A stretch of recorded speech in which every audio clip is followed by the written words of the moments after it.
Alors, comment résoudre cette équation différentielle? Alors, on va procéder par inspection, c'est-à-dire proposer des formes de solutions jusqu'à tomber sur la bonne solution, bien sûr. On peut choisir un polynôme de degrés, on peut choisir par exemple une fonction log, on peut choisir d'autres formes. Mais vous pouvez vérifier que ça ne marche pas. Donc, si on va choisir la forme suivante, a exponentielle r de t exponentielle, alors, en remplaçant cette forme de solution proposée dans l'équation différentielle x2 plus k sur m x égale à 0, on voit bien que c'est effectivement une solution à condition que r au carré plus k sur m égale à 0, c'est ce qu'on appelle l'équation caractéristique, c'est-à-dire nous on va proposer une forme de solution au système, le système va dire voilà, votre proposition est juste, sauf que le R que vous donnez ici doit vérifier cette condition. C'est-à-dire R ne peut pas prendre n'importe quelle valeur, mais juste deux valeurs, R au carré, R1 égale à moins J racine de K sur M, et R2 égale à plus J racine de K sur M des imaginaires purs, puisque R au carré égale à moins K sur M, on a remplacé moins 1 par J au carré. Alors, puisque on a deux valeurs de R1 et de R2, on aura évidemment deux solutions. X1 égale à A exponentielle R1 de T et X2 égale à B R2 T, avec A et B sont des constantes complexes. On a mis tilde pour indiquer que ce sont des fonctions complexes. Alors maintenant, on va utiliser ce qu'on appelle le principe de superposition, c'est-à-dire la somme de deux solutions d'une équation différentielle linéaire du second ordre est aussi une solution, c'est-à-dire c'est la solution générale. Alors c'est pour ça on écrit x sous cette forme. Alors pour ne pas traîner le racine de k sur m, on va le remplacer par une constante oméga 0 dont la signification sera donnée plus tard. Maintenant les constantes, alors c'est l'équation, c'est la solution de l'équation différentielle. Les constantes A et B sont inconnues. Alors, ils seront définis par ce qu'on appelle les conditions initiales. Dans ce cas, on va donner deux conditions initiales, à savoir x en t égale à 0 égale à x0 et x point de 0, c'est-à-dire la vitesse au temps égale à 0 égale à v0. L'essentiel, c'est de donner deux conditions initiales. Alors avec x0 et v0, ce sont des constantes réelles, puisque x0, la distance, est une valeur mesurable, c'est pour ça qu'elle est réelle, v0 l'est aussi.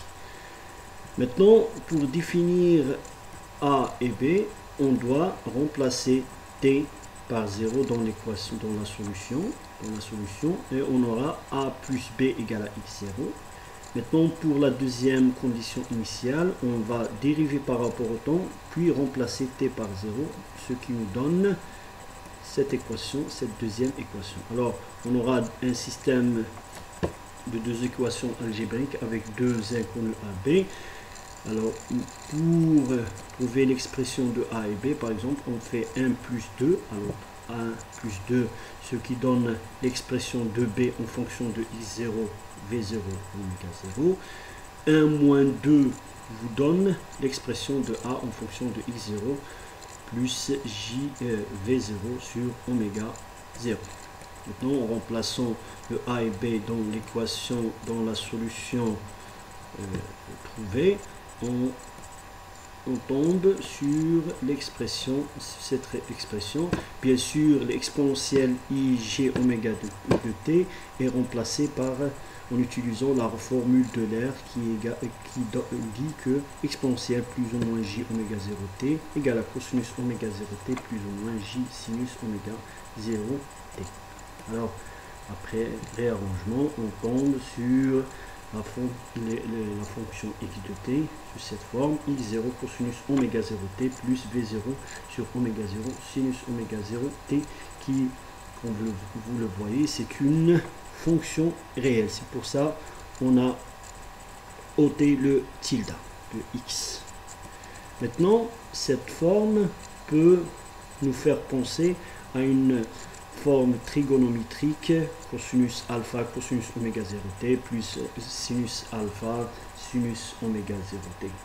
Mais le problème ici, c'est que x0 peut prendre n'importe quelle valeur, alors que sinus alpha, ses valeurs sont entre moins 1 et 1. C'est pour ça, qu'est-ce qu'on fait? Alors, on multiplie x de t par racine de x0 plus v0 sur oméga 0t et on divise. Maintenant, on doit remarquer que ce terme, sa valeur absolue est inférieure à 1, quel que soit x0, quel que soit v0, quel que soit oméga 0. De même pour ce terme.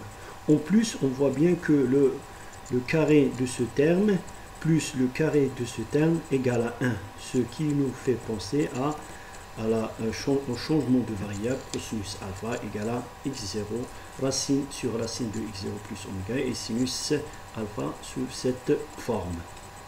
Maintenant, la forme trigonométrique qu'on connaît bien nous donne x de t égale à c cosinus oméga t moins alpha.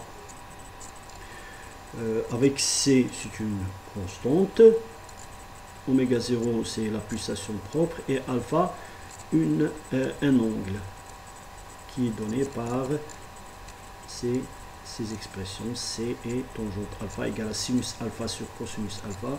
On divise ce terme par ce terme, on trouve v0 sur x0 oméga 0. Maintenant, c'est quoi le c, le oméga et le alpha? Alors, bien évidemment, c, c'est l'amplitude du mouvement mesurée en mètres.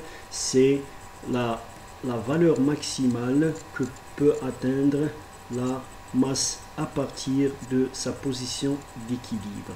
Alors, c'est c. Elle est mesurée en mètres, bien évidemment. Oméga 0, c'est ce qu'on appelle la pulsation propre du système, mesurée en radians par seconde. Bien sûr, oméga 0 égale la racine de k sur m. Alors, le terme propre indique que c'est une caractéristique du système, c'est-à-dire elle fait partie de l'identité du système puisqu'elle ne dépend que de k et de m, la constante de Röder et la masse c'est-à-dire la masse du système. Maintenant, il y a une autre définition, oméga 0 égale à 2pi fois f0, avec f0 ce qu'on appelle la fréquence propre du système mesurée en seconde moins 1 ou encore en hertz.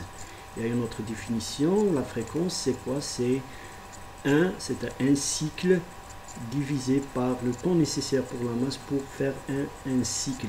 Alors c'est quoi un cycle?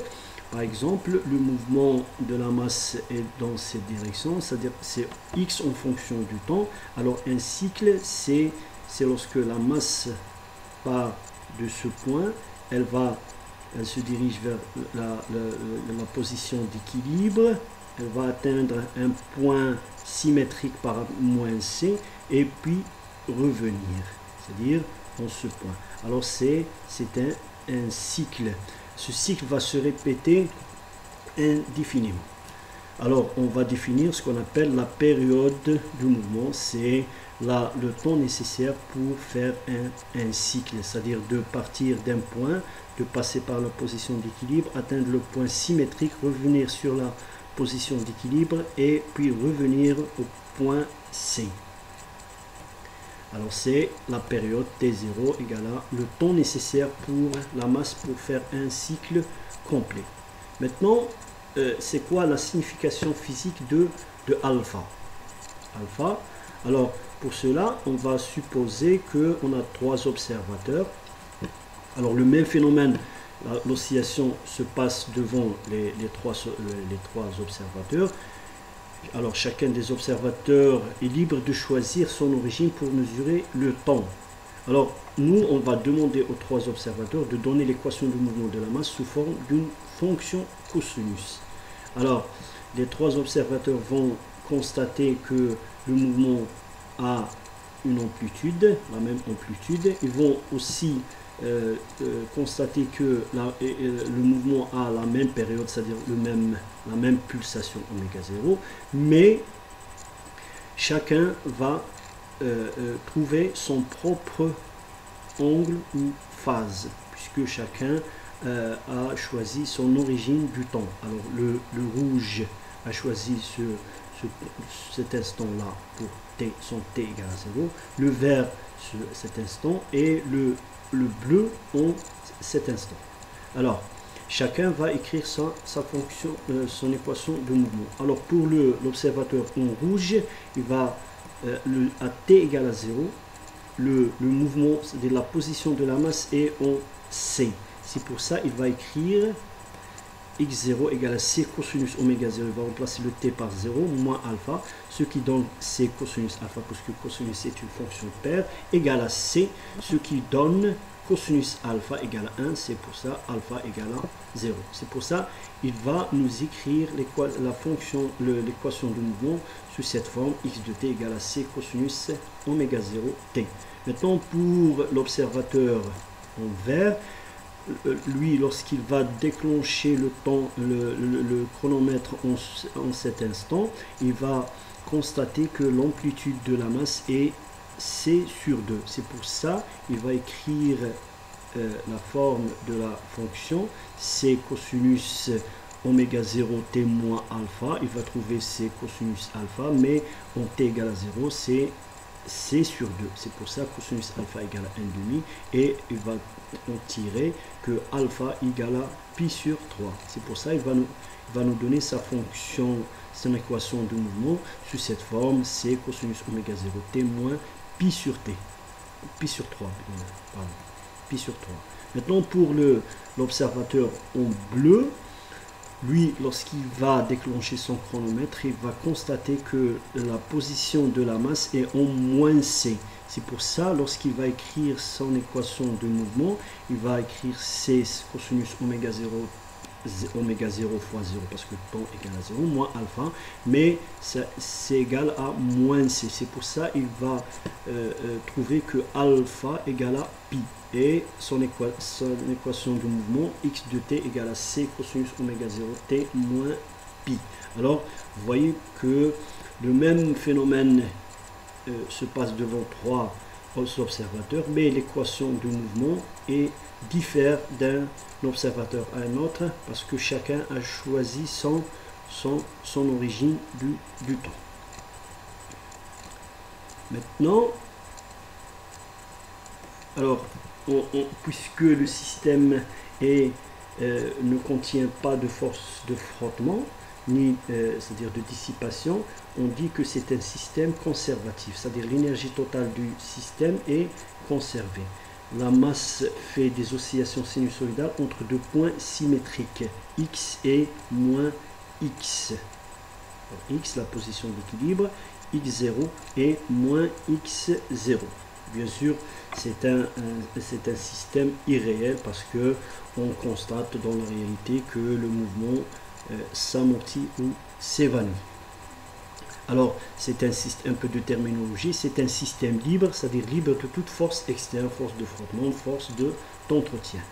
Alors, on dit aussi que la force qui fait osciller la masse dérive d'une énergie potentielle emmagasinée dans le système, c'est-à-dire dans le ressort. Alors,